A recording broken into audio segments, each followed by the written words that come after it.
Evangelho de Mateus, capítulo 28, versículo 11, diz assim as Sagradas Escrituras: enquanto as mulheres ainda estavam no caminho, alguns dos soldados que estavam vigiando o túmulo voltaram para a cidade e contaram aos chefes dos sacerdotes tudo o que havia acontecido. Amém. Feche seus olhos. Querido Deus, Pai maravilhoso, obrigado, Senhor. É quase impossível uma santa ceia não chorar, Pai. Obrigado, Senhor, por tudo que tem feito, por tudo que faz e por tudo que ainda vai fazer. O Senhor nos amou de tal maneira que entregou o Teu Filho. Então que nós possamos com a nossa vida honrar essa entrega, Senhor, vivendo em santidade e nos entregando para fazer a Tua boa, perfeita e agradável vontade, Pai.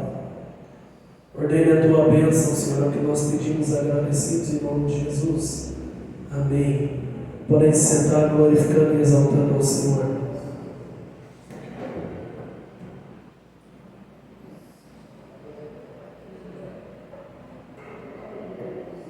Amém, amados?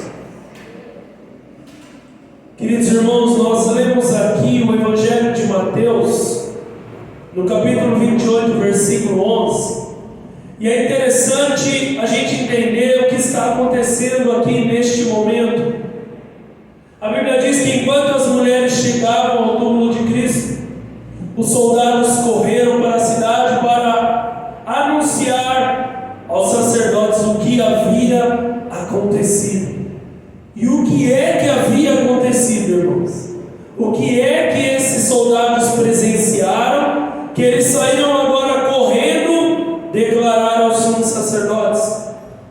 Versículo 12 diz: os chefes se reuniram com os líderes judeus e fizeram os seus planos. Então deram uma grande quantia de dinheiro aos soldados. Irmãos queridos, tem pessoas que, por mais que elas ouçam o Evangelho, por mais que elas ouçam a palavra da salvação, por mais que elas ouçam as verdades bíblicas, elas ainda assim querem fazer os teus planos, querem viver dentro dos teus planos, porque diante disso que esses soldados contaram a esses chefes, era para eles caírem de joelhos prostrados e pedindo perdão ao Senhor. Era para eles se arrependerem imediatamente do seu mal, do seu pecado. Porque nós vamos ver agora no versículo 13: e ordenaram o seguinte: digam que os discípulos dele vieram de noite, quando vocês estavam dormindo, e roubaram o corpo. Então eles tramaram seus planos, deram alta quantia em dinheiro para esses soldados que haviam presenciado o sobrenatural. E agora, o plano deles é contar uma mentira. Diga que os discípulos deles vieram e que vocês caíram no sono, e nesse momento eles roubaram o corpo. Roubaram o corpo de lá. Versículo 14: se o governador souber disso, nós vamos convencê-lo de que foi isso mesmo o que aconteceu, e vocês não terão nenhum problema. Versículo 15: os soldados pegaram o dinheiro e fizeram o que os chefes dos sacerdotes tinham mandado, e esse boato se espalhou entre os judeus até quando, irmãos? Até o dia de hoje. Amados, olha a gravidade da mentira. Olha a gravidade de uma pessoa cética. Olha a gravidade de pessoas que trocam a verdade de Deus por dinheiro. Abandonam o plano de salvação do Senhor por bens materiais, por conquistas terrenas. Irmãos, o que esses soldados presenciaram? era para eles terem se tornado cristãos de imediato. A Bíblia também declara que aqueles que estavam diante do túmulo de Lázaro, que já havia morrido há quantos dias, irmãos?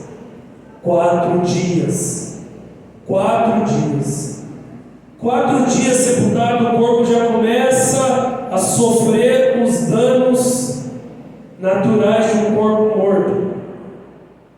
Já começa a ficar pudreficado. A tua carne já começa a desfazer, os vermes já começam a comer por dentro. Então não era qualquer milagre. O milagre realizado ali foi gigantesco, irmãos. Foi um milagre sobrenatural. E o que mais me impressiona nessa passagem, onde Jesus para diante do túmulo, olha para o céu e fala: Pai, graças te dou, porque sei que me ouves. Mas para que esses que estão ao meu redor creiam que tu me ouves, eu declaro: Lázaro, venha para fora. E a Bíblia diz que Lázaro saiu.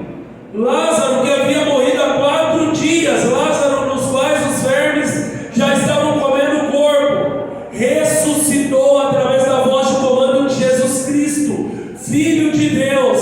Todos os irmãos que presenciaram isso eram para sair de lá como? Correndo para anunciar: o Messias está entre nós, correndo para anunciar: Jesus Cristo é o Filho de Deus. Mas a Bíblia diz que alguns saíram de lá fazer fofoca aos sumos sacerdotes. E esses agora, ao invés de crer, se preocuparam em quê? Em matar Jesus. Irmãos, quando o diabo cega uma pessoa, não importa os milagres que essa pessoa presencia, nada faz ela mudar os caminhos dela de perdição. Quando eu me recordo do que a Bíblia diz, que aqueles que tiveram seus demônios expulsos, se voltar aos erros, se torna 7 vezes pior, eu fico muito preocupado. Eu procuro vigiar demais a minha vida, porque eu sei quem eu era sem Cristo Jesus.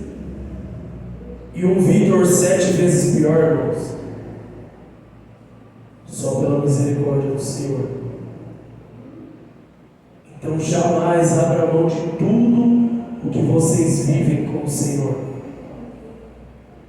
A Bíblia diz: ai de vós, Perazim, Betsaida, Cafarnaum, se em Sodoma e Gomorra visse as coisas que vocês viram, eles teriam se arrependido. O que a Bíblia está declarando? Muitas vezes nós estamos vivendo inúmeros milagres com o Senhor e ainda assim não cremos. Muitos de nós estamos vivendo coisas maravilhosas com Jesus e ainda assim permanecemos no ceticismo. Quem aqui já viu cura através das mãos de Cristo? Já viram cura? Quem aqui já foi usado para curar? Quem aqui já foi batizado no Espírito Santo? Quem aqui já teve experiências impactantes com Deus?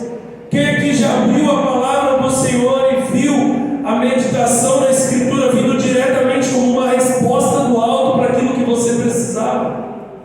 Quantos milagres, sinais e maravilhas o Senhor já fez em nosso meio? E ainda assim, muitas vezes, a hora que a água bate na canela, a hora que a dificuldade chega, a gente é os primeiros a abrir a boca e começar a murmurar, se queixar, desacreditar, querer sair dos caminhos do Senhor. Irmãos queridos, que nós possamos andar em vigilância constantemente, porque nós estamos vendo aqui pessoas que presenciaram com os teus olhos coisas grandiosas e saíram dos caminhos do Senhor.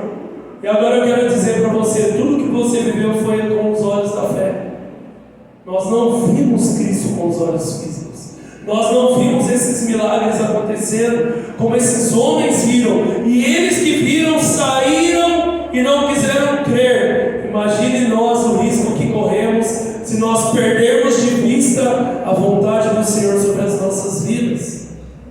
Então por isso que todos os dias, a hora que você acordar, o primeiro minuto que você tem que entregar é para Deus, porque isso vai te fortalecer, isso vai te manter de pé, isso vai te fazer olhar e prosseguir para o alvo, permanecer em Cristo Jesus, independente do que este dia tem reservado para você, porque o dízimo do teu tempo você entregou ao Senhor, a primícia do seu tempo você entregou ao Senhor.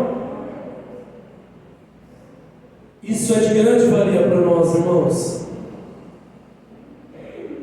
Olha o que a Bíblia diz, versículos antes. O que é que esses homens presenciaram? Versículo 1.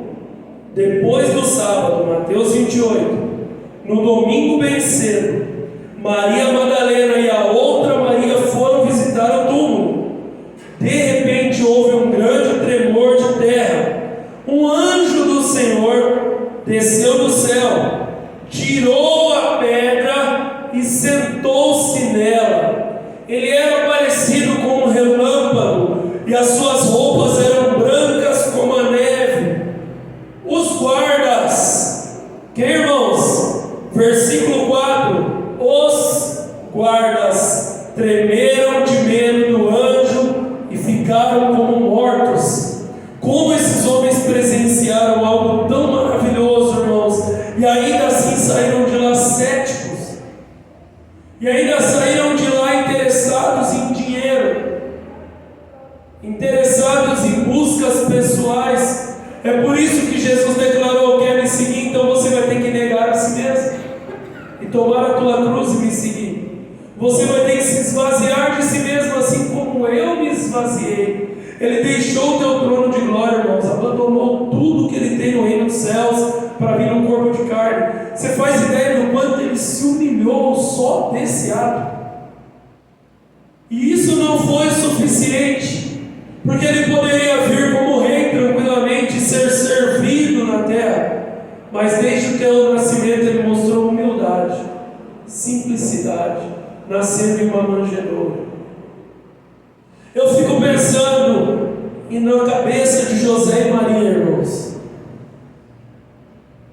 A cabeça de José e Maria, irmãos. Por quê?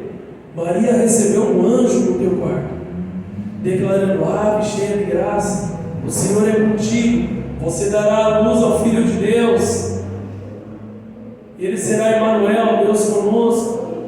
E declarou ali as promessas, as bênçãos. O que Maria poderia pensar então? Não há nada de ruim que possa acontecer, porque esse menino é filho de Deus, é plano do Senhor. Mas muitas vezes não é porque é plano do Senhor que você não vai encontrar dificuldade no caminho, porque a Bíblia diz que de lá eles tiveram que fazer um censo. Maria grávida, montada em um burrinho.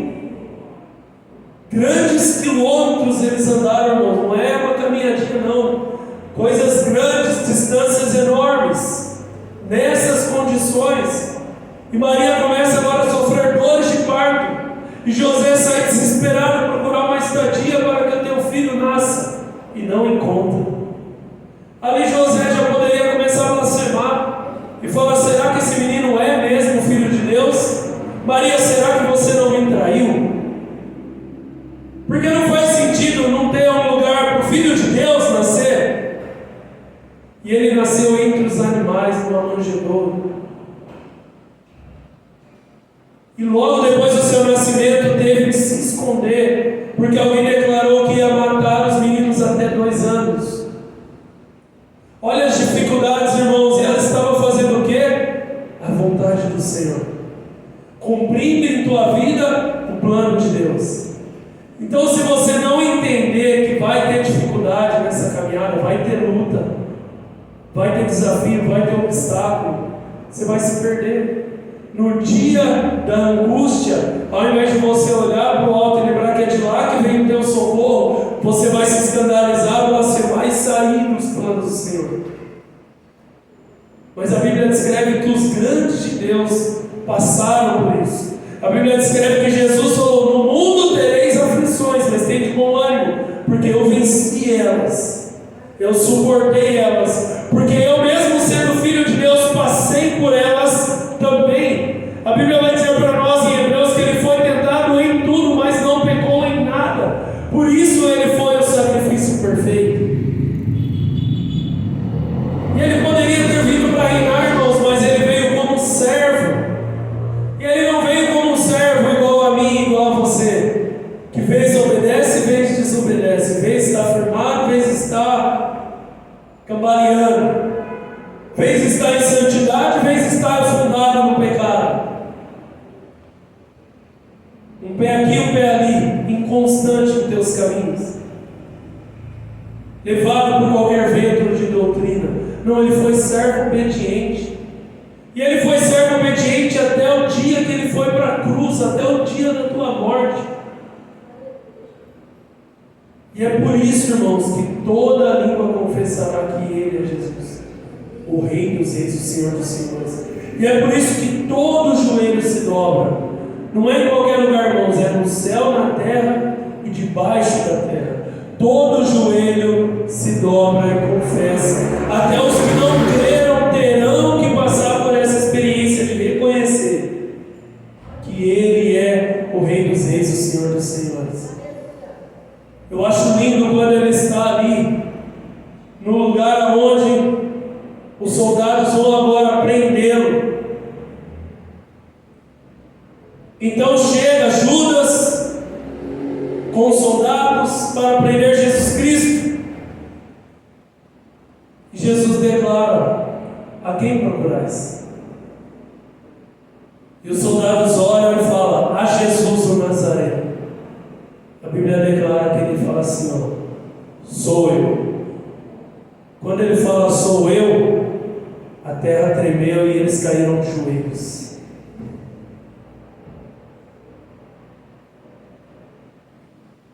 Demonstrações, irmãos, que Deus entregou às pessoas para que nenhum deles chegasse um dia diante de Deus e falasse: eu não tive a oportunidade de crer em Jesus Cristo. E naquele ambiente, mais milagres, mais sinais. Pedro saca da espada, corta a orelha de Malco. Jesus pega e cura na frente de todos. E ainda assim, não creram. Ah, irmãos, que coração duro. Que coração endurecido do ser humano, não é verdade? Hoje a gente partilhava enquanto estava no carro a maldade da terra. Para nós que buscamos a Deus, para nós que buscamos viver uma vida de santidade, começa a nos dar ânsia de vômito. A gente estava declarando aquele homem que cortou as 4 patas do cavalo, porque o cavalo não quis mais caminhar, porque estava cansado. Esses dias, no meio da criação de Pit Monsters, essa raça que o Lincoln cria, um homem estava matando filhotinhos recém-nascidos à facada e postando na internet. A maldade do ser humano não tem mais lugar. Eu declarei quando Hamas invadiu Israel e decapitou 40 bebês. Irmãos do céu, imagina você olhar para um bebê e ter coragem de tirar a cabeça dele fora. Como sangra o coração de Deus olhando essa maldade da terra, irmãos?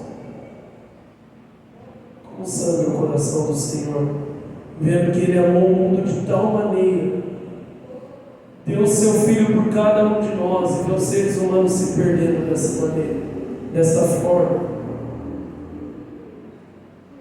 Mas isso não era novidade, irmãos, porque Isaías 53:1 vai dizer: quem deu crédito à nossa pregação? Quem creu no que acabamos de ouvir? Esses dias eu vi um debate entre um judeu e um cristão, e o judeu declarando que Jesus não é o Filho de Deus.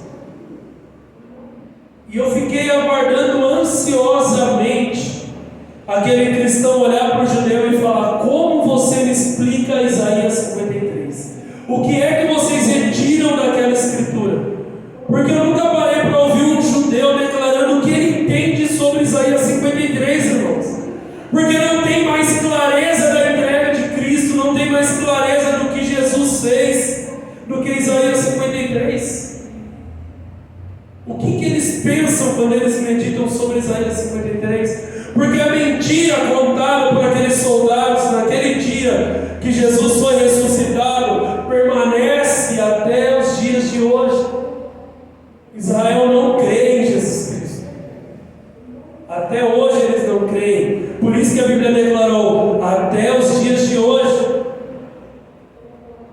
Olha que interessante, quando a Bíblia escreveu até os dias de hoje, foi há 2000 anos atrás, irmãos.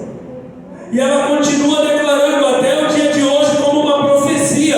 Até o dia de hoje. Ele veio para os seus, mas os seus não receberam, como disse o apóstolo Paulo. Então eu fiquei aguardando aquele cristão perguntar para aquele judeu: como você me explica Isaías 53? Para encerrar Isaías 53, vamos meditar um pouquinho, irmãos. No versículo 2 vai dizer para nós que em Cristo não havia beleza física para atrair as pessoas até Ele. Então, quando você vê aquele Jesus dos olhos verdes, cabelos sedosos, é mentira. Ele não era assim. Não havia nele beleza física, diz as Sagradas Escrituras. Não era dessa forma que ele atraía as pessoas.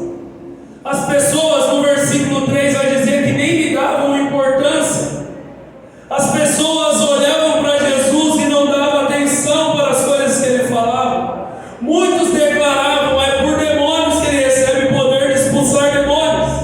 Muitos saíam de lá ouvindo uma pregação maravilhosa e declarando: ele está louco. Muitos chamavam Jesus de bêbado, irmãos. Beberrão.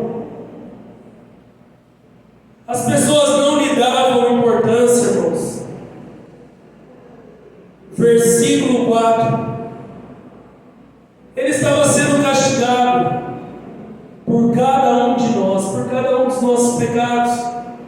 Mas as pessoas que presenciaram a crucificação acreditavam que ele de fato havia cometido um crime, mesmo que ele não tinha crime nenhum. Versículo 5.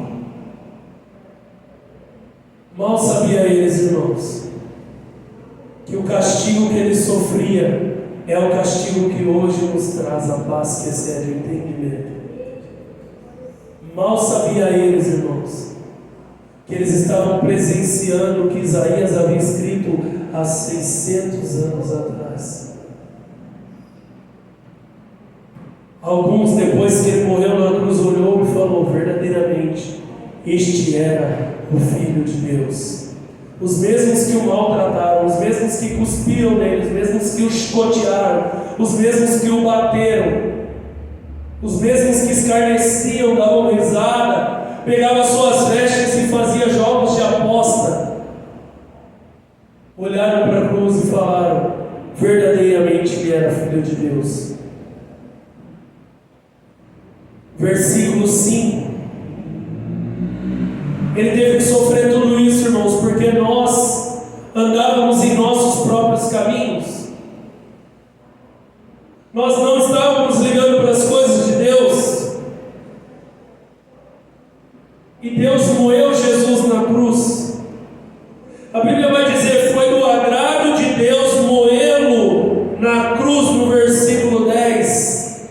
Foi do agrado de Deus moê-lo na cruz. Naquele momento, na cruz, naquele momento de sofrimento, Deus deu as costas para Jesus. Deus despejou toda a tua ira em Cristo, porque Ele carregava os nossos pecados.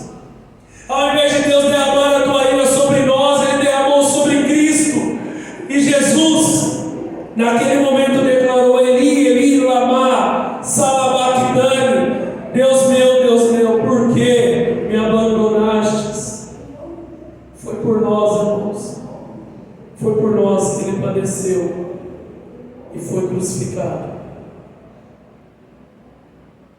Saia daqui hoje pensando se vale a pena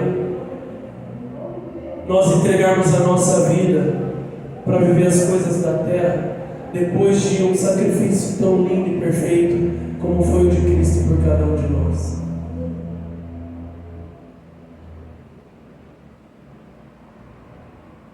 Feche seus olhos, vamos orar. Querido Deus, Pai maravilhoso, que nós saiamos daqui essa noite, Senhor, mais fortalecidos do que nunca, Pai, para fazer a Tua vontade.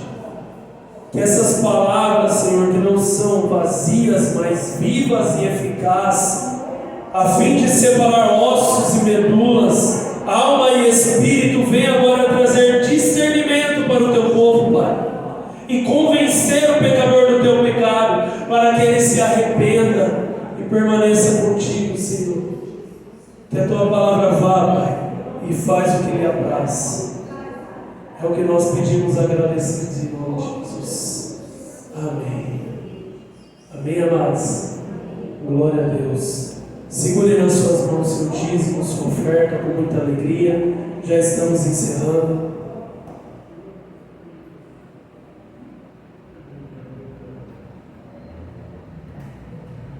Já estamos acabando, irmãos. Vou tomar só um pouquinho do seu tempo.